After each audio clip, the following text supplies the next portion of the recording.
Hola amigos, ¿qué tal? ¿Cómo están ustedes? Tengan todos un excelente martes, hoy martes 8 de mayo 2018, preparados para llevarles una nueva entrega de Un Mundo de Economía por aquí, por su televisora del Táchira. Bienvenidos sean todos. Fidel y David, ¿cómo están ustedes? Bienvenidos Muy también. bien, gracias a Dios. Buenos días, Darcy. Buenos días, Fidel. Bien, amigos, hoy en un punto candente, como les estaba comentando Darcy, vamos a estar desarrollando el siguiente tema: radiografía de la antipolítica económica en Venezuela. Y hablamos de antipolítica económica porque eso es en la práctica lo que se ha estado realizando a lo largo de muchos años, lo que ha precisamente conducido al país a vivir una antieconomía o una deseconomía, que es lo que realmente estamos sufriendo, creo yo, Darcy. ¿Qué opinas tú? Bueno, pues vamos a decir que se puede hablar de una antieconomía, Fidel, pero desde el sector de la economía formal. Claro, desde la formalidad. Legal. Porque si hacemos referencia de las economías subterráneas, oscuras, del mundo ilícito, pareciera ser que son dadas propias esas economías por la corrupción, por todas las distorsiones propias ante tantos controles de precios, de cambio, que de por sí generan corrupción y se da a que se distorsione todas las políticas y todas las medidas, todas las operaciones económicas materiales, pues esa sí es una gran economía, la economía que se está haciendo, las economías subterráneas. Pero hablar de la economía formal y hablar de sobre todo en este programa, en esta entrega, vamos a hacer bastante énfasis en la antipolítica económica aquí en Venezuela. Y empezamos diciendo que comenzar nosotros a enumerar la lista de problemas aquí que vivimos todos los venezolanos día a día en el plano económico y social, pues nos quedamos pequeños, y ustedes lo saben, empezando por la hiperinflación que nos agobia desde octubre del año pasado, también la caída de la parálisis de la producción, así como la escasez y la disminución de la producción petrolera, y párese de contar, nos quedamos cortos. Estos padecimientos que tenemos son propios realmente de una antipolítica económica.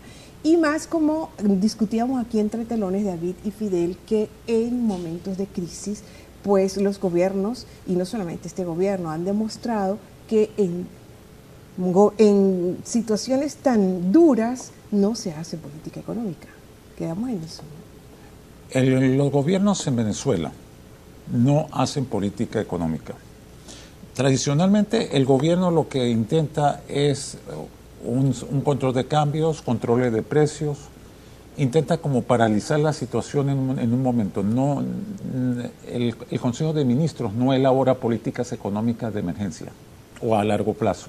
Y es lo que tenemos. Ajá. Ahora, eso tiene que ver un poco con la estructura que tiene el gobierno. Aquí tenemos un sistema presidencialista en donde el presidente aparentemente tiene muchos poderes, pero no tiene equipo de gobierno que implemente políticas.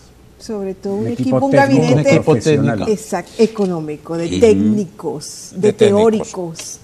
El presidente aparentemente parece tener mucho poder, pero no tiene poder para implementar, no tiene poder ni capacidad técnica para implementar políticas de emergencia. Y en este caso sería, Fidel, preguntar, David, aparte de la capacidad y aparte de la disponibilidad del conocimiento, ¿cómo entra la voluntad? Ese es otro tema.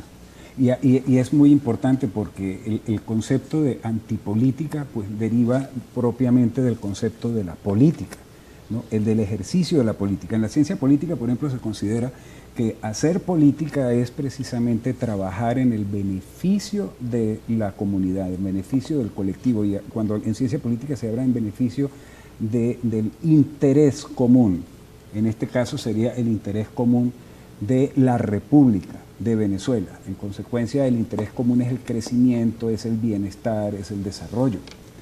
Practicar la antipolítica es poner la política al servicio de intereses particulares, no del interés común, en este caso del país.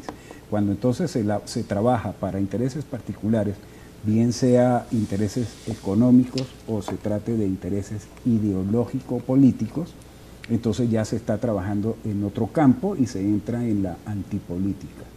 Y en el caso entonces económico, que es el que nos está interesando manejar hoy, la antipolítica económica conduce precisamente a enarbolar, defender y construir los intereses políticos, ideológicos de la izquierda radical.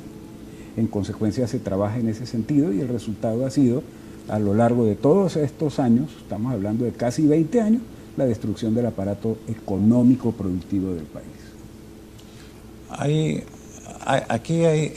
En Venezuela la palabra política tiene un significado diferente al que hay en otros países. Política en otros países es la ejecución del programa de gobierno, los acuerdos para llevar adelante un programa de gobierno. De construcción. De construcción. En Venezuela es pelea por el poder, es confrontación y pelea por el poder. A eso es lo que llamamos política en Venezuela. Los gobiernos venezolanos están en una confrontación permanente por el poder. La base de su poder parece ser la confrontación con otros grupos. Representados por los partidos políticos. Representados por los partidos políticos. De manera que el gobierno parece ser que si tiene que cambiar políticas económicas le daría ventaja a la oposición desde su punto de vista. En el caso actual. Y se siente perdido y no elabora política económica. Esa es una de las razones. No existe, por ejemplo, no existe lo que tú dices, un programa de gobierno basado en el interés común. Existe una confrontación que paraliza al gobierno. Eso es un problema estructural que tenemos en Venezuela. Y no es de este gobierno. No. Por eso es estructural. Eso viene desde los gobiernos anteriores. Es de la cultura política del político venezolano. Complejo. Entonces no hacer política económica es parte de las estrategias del gobierno como tal, pero es importante hacerse la siguiente interrogante: ¿cómo llegamos hasta acá? Sobre todo de la mano de un modelo económico que ha arrasado con la productividad, con la producción y la productividad del aparato productivo nacional, un gobierno que despreció sobre todo el sector privado, la iniciativa privada, y parece contar expropiaciones, confiscaciones, etcétera.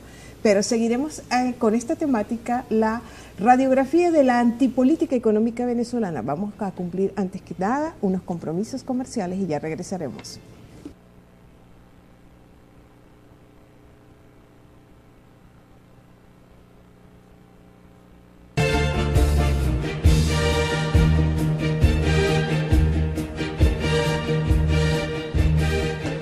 Bien amigos, en un mundo de economía, en este martes, en un punto candente de la economía, estamos con ustedes analizando nuestro tema de la radiografía de la antipolítica económica en Venezuela, puesto que este tema de la antipolítica es el trasfondo que nos trae en una gran proporción a la actualidad que estamos viviendo en el país. ¿Cómo llegamos aquí? Estábamos conversando de esto en el segmento anterior.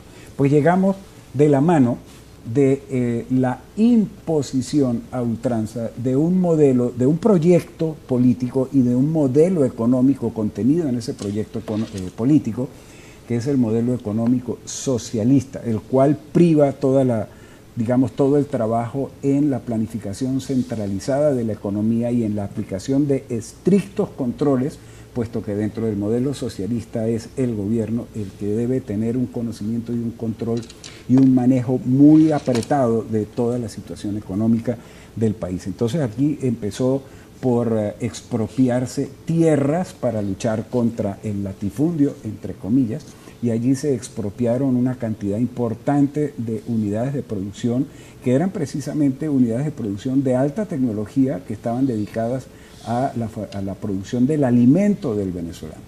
El resultado entonces es una caída brutal de la producción agrícola, hablando del sector primario, pero lo propio ocurrió también en el sector industrial venezolano. Y hoy, por ejemplo, del sector agrícola, Venezuela, dicho por la gente de las cámaras del mundo ganadero y del mundo agrícola, Venezuela, que era un país que abastecía plenamente, por ejemplo, la producción nacional de maíz para el consumo interno, está apenas cubriendo el 20% del mercado o de la producción.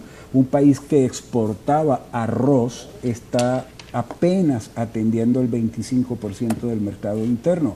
un país que exportaba café por más de 200 años, además de un café de primera calidad en el mundo, apenas está cubriendo el 22% del mercado interno en el campo agrícola. ¿Qué está pasando en el sector industrial, Darcy? Bueno, el sector industrial maneja datos y ya ha reportado de hace algún tiempo que entre el año 2002 y 2016 el gobierno expropió 692 empresas. Hoy esas tierras producen los alimentos, como decía Fidel, que necesitamos y en una muy baja proporción, menos de 20%, según lo ha reportado la gente de Fede Agro y también de lo que es Conindustria, ¿no? Fede Cámaras.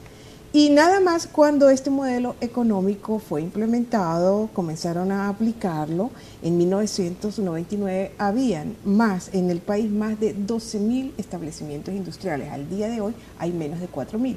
Conindustria proyecta para este año el cierre de seguir la misma situación de más de 1.000 empresas, 1.008, 1.010 empresas. Quedarían menos de 3.000 al final del año. La economía formal en Venezuela está muriendo, se está apagando. Cuando existen controles de precios, cuando existe una paralización económica provocada por un mismo gobierno, la economía formal muere y empieza lo que se llama una economía de mercado negro. Las economías de mercado negro existen en todos lados, pero cuando la economía se hace informal, es cuando comienza la escasez, las colas, empieza el contrabando de productos. Eso pasó en la Unión Soviética, fue 25 años de mercado negro, de decadencia, hasta que el sistema colapsó por sí mismo. Y eso está pasando en este momento en Venezuela. Estoy plenamente de acuerdo con ese análisis. Sí, David, y fíjate, muy importante lo que dice David Fidel, porque justamente dentro de esas políticas de expropiaciones, de confiscaciones, control, la retaliación tan grande hacia el sector privado, hacia las empresas, en fin, también hizo este gobierno, vamos a decir, este modelo, propició la corrupción como un comportamiento común en los jerarcas que estaban o están al mando de las empresas públicas del Estado. Se generalizó, propiciando cada vez más la corrupción. La corrupción es una consecuencia natural de los controles. Claro, es el efecto Cuando inmediato. tú le das a un funcionario un control sobre un sector completo de la economía, este funcionario va a lucrarse con eso. Porque tiene un poder enorme. Tiene un poder enorme. Entonces, hay una red de comisiones, de extorsión en todo el aparato público. Claro, y el resultado a la larga de la práctica de todo esto, del modelo, en el caso nuestro venezolano, pues ha sido una caída enorme de la producción, un descenso importante de los ingresos en la población, un incremento muy importante también del desempleo, que tiene que irse entonces a esa economía informal que se está impulsando. Y por supuesto a esta gigantesca inflación que estamos viviendo, que anualizada ya en el último año, desde abril 17 a abril 18, se contabiliza ya rondando el 20.000% de inflación solo en este año, con una proyección para que cerremos el año con 40.000% de inflación anual, imagínense eso. Terrible. Amigos, tenemos que hacer un corte y regresaremos para continuar con ustedes conversando el tema que nos tiene hoy aquí, radiografía de la antipolítica económica en Venezuela. Ya venimos.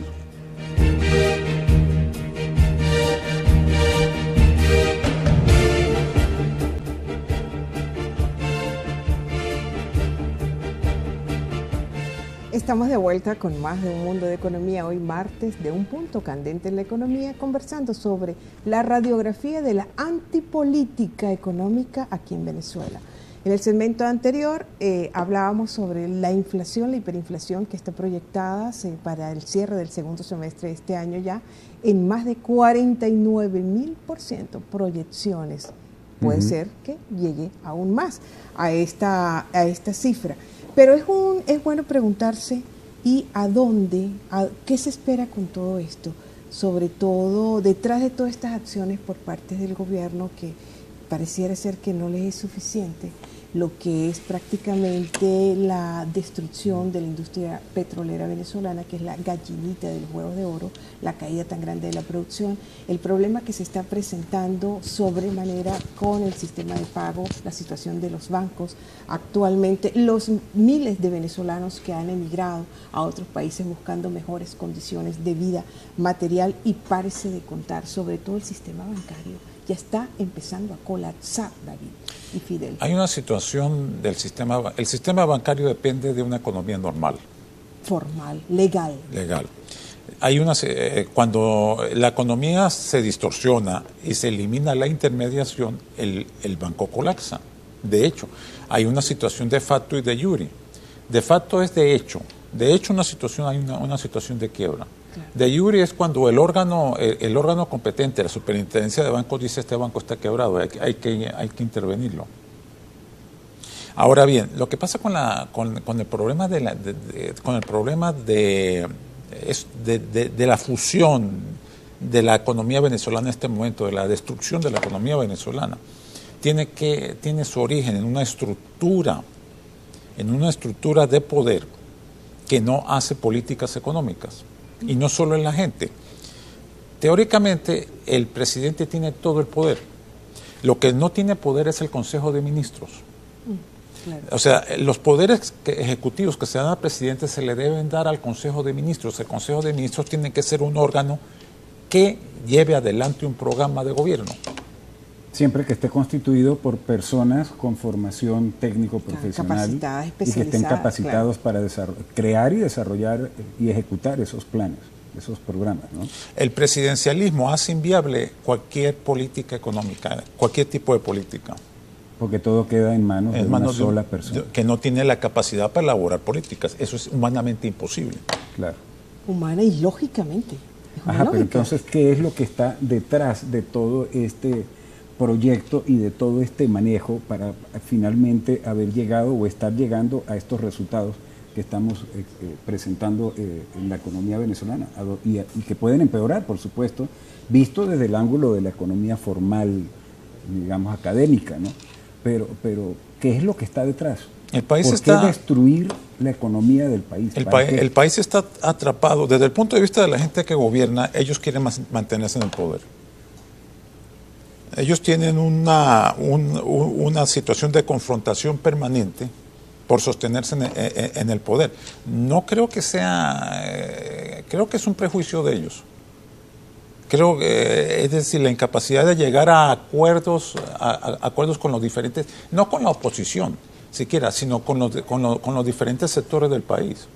Porque una política económica no solo es un juego de partidos políticos, es un juego de los sectores. De los diferentes sectores que tienen que ser oídos y tienen que tener acceso a la formulación de las políticas económicas. Por supuesto. Claro, eso es en condición normal, y eso es precisamente hacer política. Y por eso es que estamos hablando de que lo que estamos presenciando es una antipolítica.